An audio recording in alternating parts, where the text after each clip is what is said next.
Okay, so we have looked at the basic models that we have in the basic structure of a Verilog module, and we have also brought in this notion of what happens during simulation. Now let's get into how we would build slightly more complex combinational circuits. Okay. One of the most fundamental building blocks in Verilog for modeling combinational logic is the so-called assignment statement, right? Which looks very simple. It's basically assign A equal to B, right? It's what's called a continuous assignment, and as we can see, there are two parts to the assignment. One is called the RHS, the right hand side, the other is the LHS, the left hand side.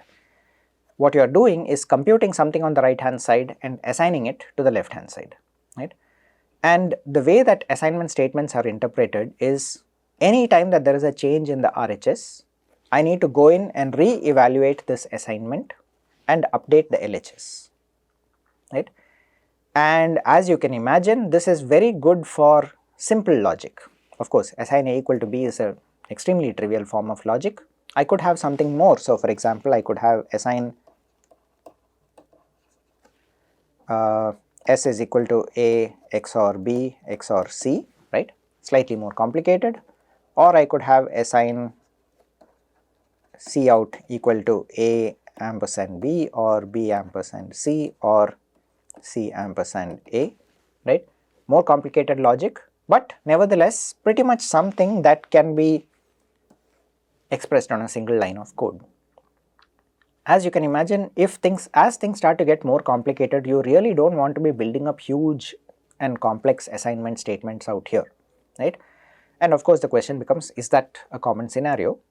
And well, the answer is yes, right? Because the more complicated designs that you are trying to make, it turns out not everything can be broken down into very simple Boolean equations that can be written on single lines, right? Or rather, it could, but it would become quite difficult for you to really understand what is happening with the code. The alternative is the so-called procedural block, right? Or the always blocks, right? Always is a keyword in Verilog. System Verilog has another corresponding keyword called always underscore comb, right, which actually makes it explicit that what you are trying to do out here is so-called combinational logic. Right? Now, how an always block works is that I have a sensitivity list. Similar to the right hand side of an assignment statement, this sensitivity list says if anything changes on the right hand side or in the sensitivity list, go inside and evaluate what's each of these statements one after the other. And that's a crucial thing to keep in mind.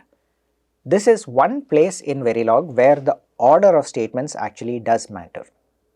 Why am I saying this is one place in Verilog where it matters? Remember that otherwise in Verilog things are supposed to be concurrent. If I have two assignment statements one after the other, I cannot actually say in which order those two statements are meant to be evaluated. The Verilog language reference itself does not specify that order. Two assignment statements are considered like two chips on a breadboard. I cannot say this chip runs before the other chip. There is no notion of running a chip. They are both active at the same time. If I want to evaluate them, the order in which I evaluate them is something that I am imposing on it, and the language does not actually specify in which order they should be evaluated. Inside an always block, on the other hand, this order matters. I do need to go from top to bottom one after the other, right? In this particular case, it doesn't matter because both of these two things that I am computing are, well, not related to each other. I don't need the value of S in order to compute the value of CO. Okay? Now, what this means is that when I have an always block like this, remember what I said about anything in the sensitivity list changing, then I need to go in and evaluate it. What if I accidentally forgot to put C in the sensitivity list? What difference does it make to my entire circuit? Ideally, well, it shouldn't matter because it's quite obvious to me that, if something is on the right hand side over here, then, I should be using it in order to compute this. But what Verilog says is, if you left it out of the sensitivity list, the simulator will not respond to changes in C. It will ignore that and only update S and CO when there are changes in A or in B. Which means that, on the other hand, as far as hardware is concerned, that doesn't even have a physical meaning. The hardware is not actually going in there and looking at a sensitivity list. It is actually physical connections. C is just connected to one of the XOR gates, right? And therefore, when it changes, it will cause the XOR gate to change its value. This will basically end up with things, usually what we call missed updates, right, where something is supposed to get updated but doesn't, and most likely what it will do is it will end up giving you a mismatch between what happens in the synthesis, the actual hardware, and the simulation. So synthesis versus simulation mismatch. Synthesis is something we will be talking about a lot more in later lectures, but synthesis basically corresponds to real hardware. Simulation is the code that you are writing. Always keep in mind that simulation is only a step towards the final code that you want or the system that you want to build. If your simulation is wrong for whatever reason, of course you need to fix it, but you also need to make sure that you get your simulation in such a way that it can actually match with physical reality. If you find a synthesis versus simulation mismatch, it means you need to go in there and find out why it happened and fix the simulation, because there is no way of changing the hardware to get it right. Or rather, it probably means that you are simulating the wrong thing to start with. So like I said, this is a potential pitfall, right? You can end up with latches in synthesis, we will be talking more about that later, and you can also have problems in the simulation itself. So what do we do about it? Well, System Verilog brought in this notion called always_comb, where they said, look, I can figure out what the sensitivity list should be by looking at the right hand side of each of these statements, right? I can just go in here and say, okay, A, B, C, yeah, those are the ones that are present on the right hand side inside all of these blocks. So I will automatically make this block sensitive to that. You don't need to tell me, you just tell me that you wanted it to be combinational logic and we are good, right? I can figure out the rest for myself. So once again, this is based on experience. People did tend to sort of have incomplete sensitivity lists, and of course compilers can also flag that for you and give you a warning saying, look, there's something doesn't look quite right. But what System Verilog said is, let's just simplify that and have a different construct altogether that makes it explicit that this is supposed to be combinational logic.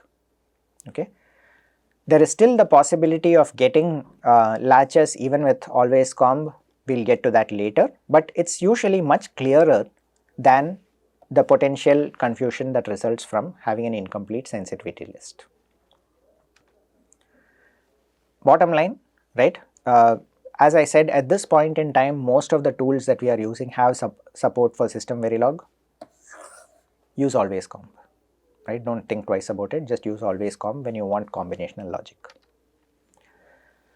Okay, so let's take an example of what combinational modeling actually looks like, right? And this is where I am writing code corresponding to a MUX, a multiplexer. This is a 4:1 multiplexer, which means that the select has to be a 2-bit select, right? It has like various different combinations, 0, 0, 0, 1, 1, 0, 1, 1, right? Effectively what I am saying is this is the select, right? And depending on whether it's 0, 0, 1, 1 or 0, 0, 0, 1, 1, 0 or 1, 1, I would have one of these 4 outputs coming through to inputs coming through to the output. And that's pretty much what's getting modeled out here. And as you can see, in Verilog there's a very clean way of writing it. I basically have a case statement. It says, okay, depending on the select, whether it's 0, 0, 0, 1, 1, 0 or 1, 1, these 4 bits of the data, right, data of 0, data 1, data 2, data 3, one of them comes through to the output, okay. And as you can see, I have an always comb, which basically tells me that this entire thing needs to be a piece of combinational logic. Now, the best way to understand where the power of this kind of procedural block comes in would be to try and write this entire thing out as an assignment statement, right. What you would find is that you could probably do it using the ternary operator, the question mark colon kind of operator.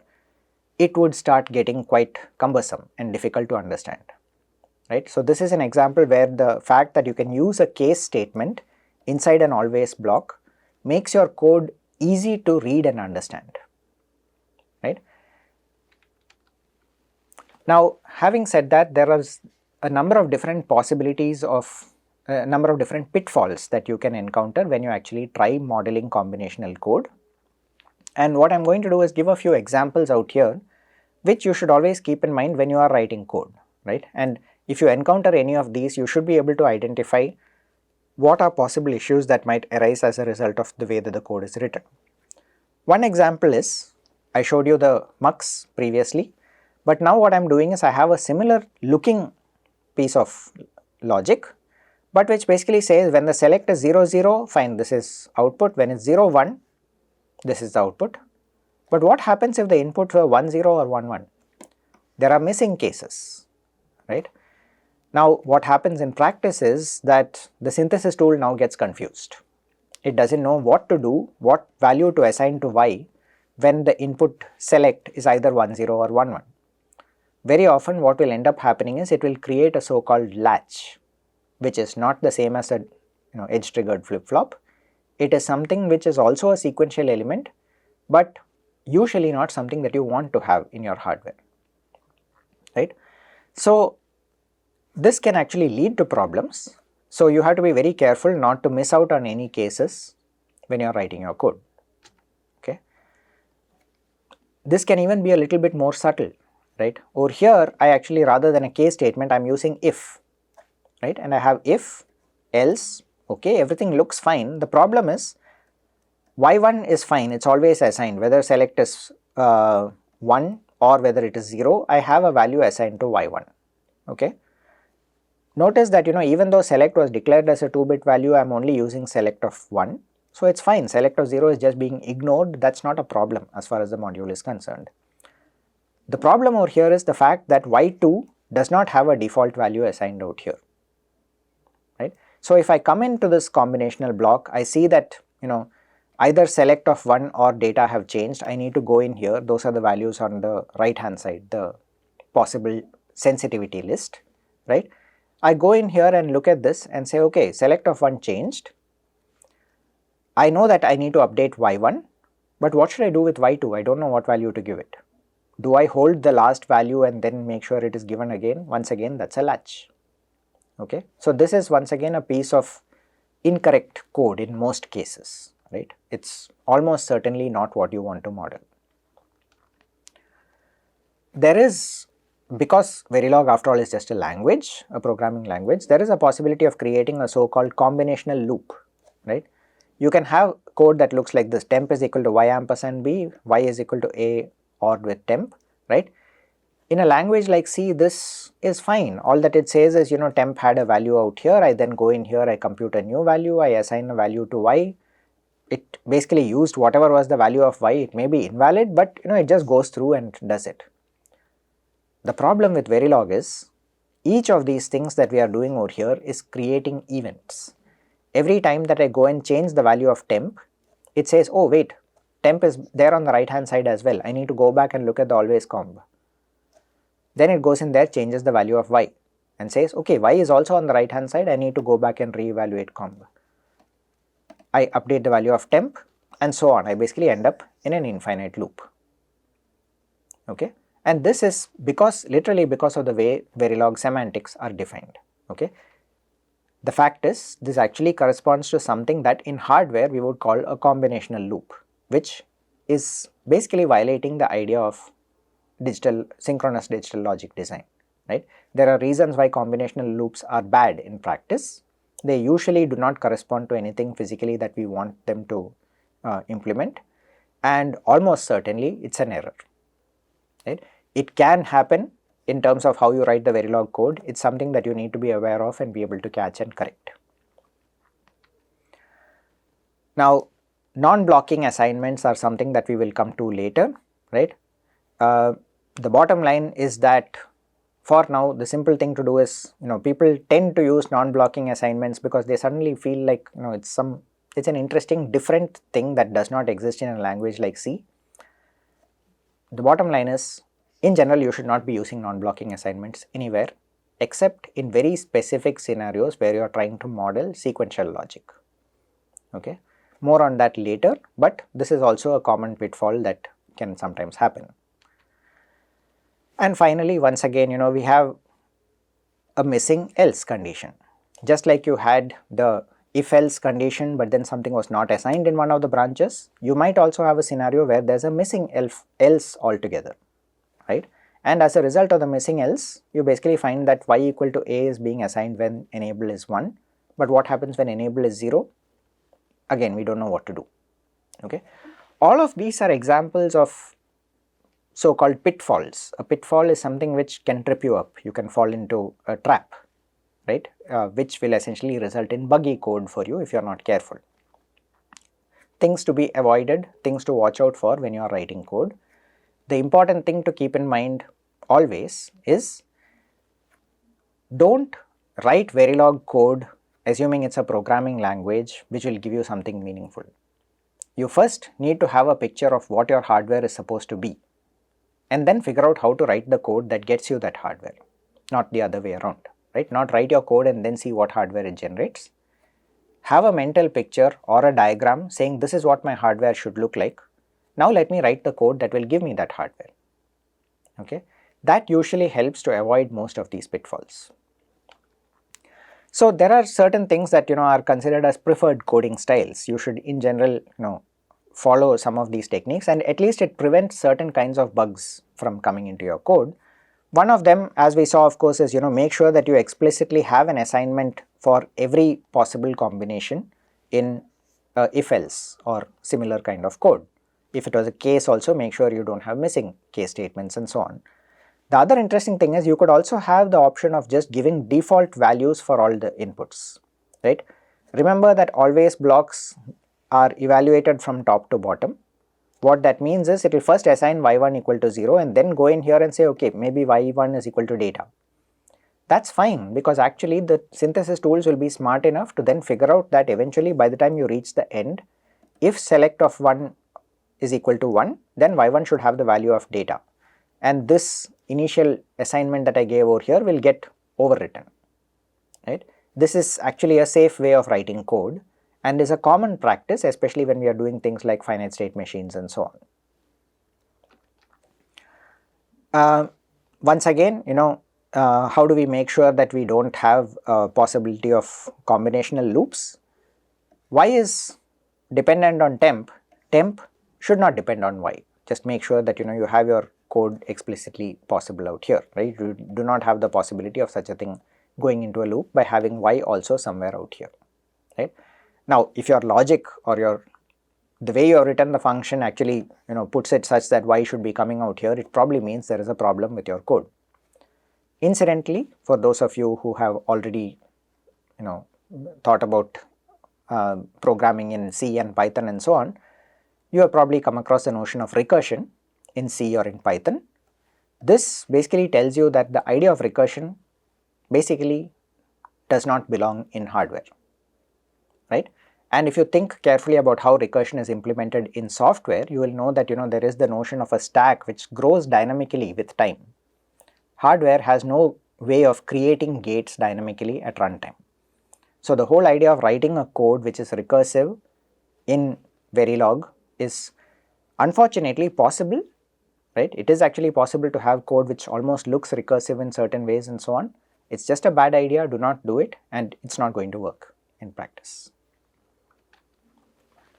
So to summarize, synthesis can basically result in a number of different issues, right? You have all of these incomplete cases, missing assignments, combinational loops, mixed assignments, implicit latches. Each of these result in various different kinds of errors, hopefully if you are lucky, or warnings if you are unlucky, because a warning just sort of puts a warning and then continues and gives you something which does not match what you expect, right? So be aware of possible issues. As I said, the important thing is always keep in mind what hardware you think is supposed to actually result from a particular style of coding, and then figure out how to write the code in order to achieve that. You could also have multiple outputs, right, from an always block. An example of that would be something like this, right? I have a case statement out here that computes carry as well as result, and I also have a 0 that is then a dependent output. Depending on what got computed out here, a 0 is then computed at this place. So that's perfectly fine. As we saw, modules can have multiple outputs. The always block itself can have multiple outputs out here. And this is a good example of something which if you try writing out in terms of assignment statements, you will probably find that this has now got too complicated to actually make a meaningful set of assignment statements out of it. Right? There is also the notion of something called a priority encoder, a common example in combinational logic, right? A priority encoder is interesting. It is sort of at some level similar to the idea of a multiplexer, because if you look at it, it basically has this if else kind of condition which looks like a case statement. But an if else if actually has something called a priority associated with it. And if you think about it, it basically says if the first condition is satisfied, straight away give this output and get out. If this else, look at the second condition, else look at the third condition, else look at the fourth condition. That's not exactly what a case statement is saying. A case statement assumes that these 4 conditions are mutually exclusive, right? And in most cases, it's sort of looking at it like a multiplexer where you know that only one of the 4 conditions can be active. If you look carefully at this code, it's saying something slightly different. I have a 4-bit request, right? And this is actually common in the so-called request grant protocols used in buses. I have a 4-bit request which could basically be requests coming in from 4 different sources. What it says is request 3 has the highest priority. If request 3 is high, then straight away the output should be given to the the module number 3 who is requesting it. Else, if request 2 is high, then give the grant to module 2. Else, if request 1 is high, then give the grant to module 1. Else, if request 0, then give the grant to module 0, right? Else, you can actually probably set valid equal to 0 just to indicate that nobody is getting a grant out here. What that means in practice is something like this. If let's say 0001 was the request, then the grant goes, as we can see, to 0. But the moment another 1 came out over here, the grant goes out to 2. But more interestingly, when 2 people are requesting at the same time, the grant goes to the one with the highest priority. Okay, it's possible to write a code for this in Verilog, and you might be wondering, does this actually make physical sense? No, this is an example of something which is very easy to write in Verilog. It's not so obvious how you would actually implement this in hardware. It turns out that you can, and it's a fairly complicated piece of hardware. It actually has sort of a long chain of gates that goes through, which sort of says, okay, there is this dependency, only if this condition and not this condition will this output become equal to 1. Okay. It turns out to be very simple to write in Verilog and can actually get synthesized in hardware. So some general good coding practices, right? Always specify default values, use explicit case labels, don't use wildcards unless you are very clear about what's happening. Always include the default case so that you are sure that there is no possibility of latches and so on happening. Blocking assignments, well, okay, this should be non-blocking assignments, I think, right? Yeah, so you don't want non-blocking assignments in combinational logic. You need to have combinational things out there, except that make sure that you do not have loops. Keeping logic depth reasonable is something that actually will be more clear once we start looking at how the code that you have written actually gets synthesized in practice, right? The fact that a sequence of assignment statements or statements inside an always block get converted into a set of gates. How do they get converted into gates, and what does that mean in terms of logic depth, right? How deep, how many, the chain of gates through which you need to pass, how deep is that, is something that you need to be aware of, and will be something that becomes important when we start looking at timing in gates.